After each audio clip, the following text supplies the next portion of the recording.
tent with lots of fun people. And this year I'm just as excited to be part of the WellVet online event. So I'm still working as a vet in small animal practice, doing night work at the moment. So cake is even more important when you're still up at 4 AM.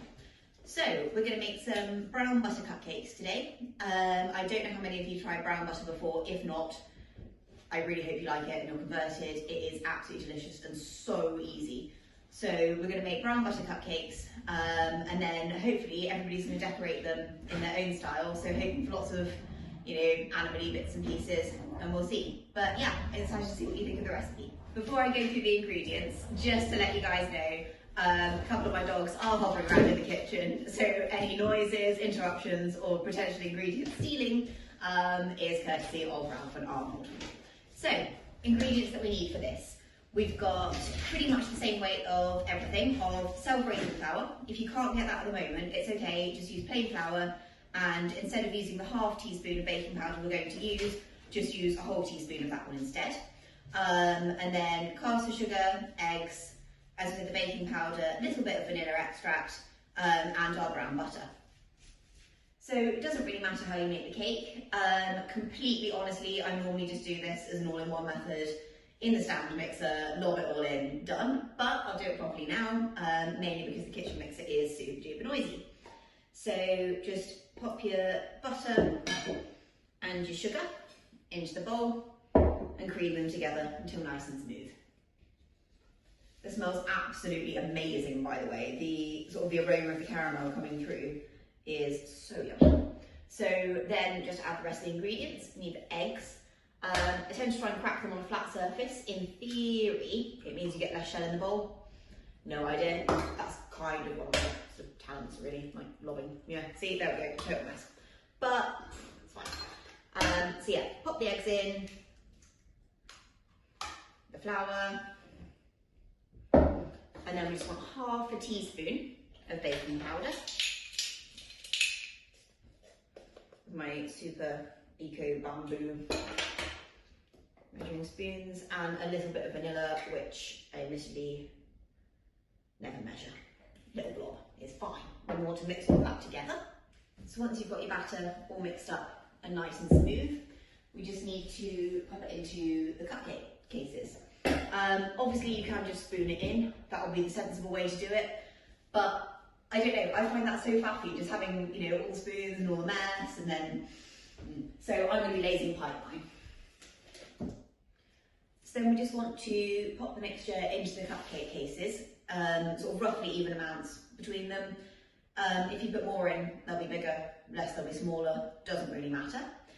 So these will bake at 160 degrees, and that's with sort of a fan oven. If you've got a conventional, then you can go up to sort of 180, and they take 15 minutes in my oven.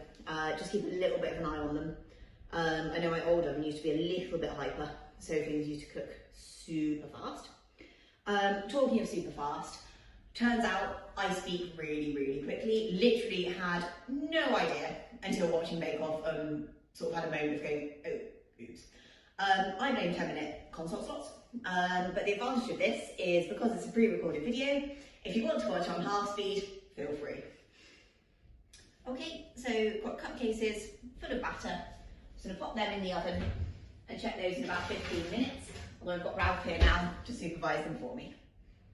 Okay, so while the cakes are in the oven and then they're cooling, we need to make the buttercream. So for this, we need whatever brown butter you've got left, and then twice the weight of that in icing sugar, a little bit of vanilla, and a bit of salt.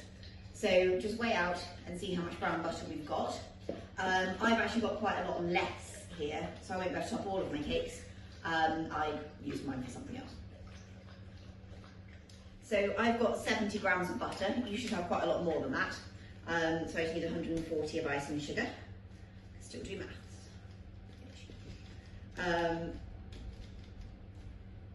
Okay, and then a little bit of vanilla. This one's to taste. So again, I'm going to do a splodge. And I normally do ½ teaspoon of salt for the amount that you guys should have. So we'll go for about 1/4. Oh, cakes are done. If the buttercream's a little bit stiff or it's not quite coming together, just add a bit of milk. It's always a bit less than you think, so just go for more and you can always add more. So with the buttercream, you could just spread it on top of the cakes or you can pipe it on. I'm also going to make some little animal toppers out of fondant. I'm really hoping that you guys make some cute little animal cakes too, and I'm so excited to see what everybody makes when we have our little tea break.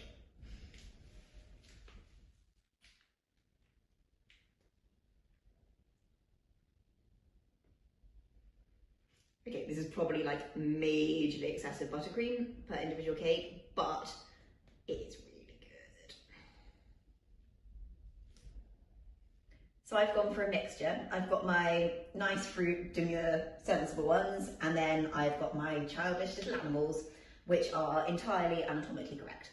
So can't wait to see what you guys make. See you all soon for the live Q&A with our coffee and cake.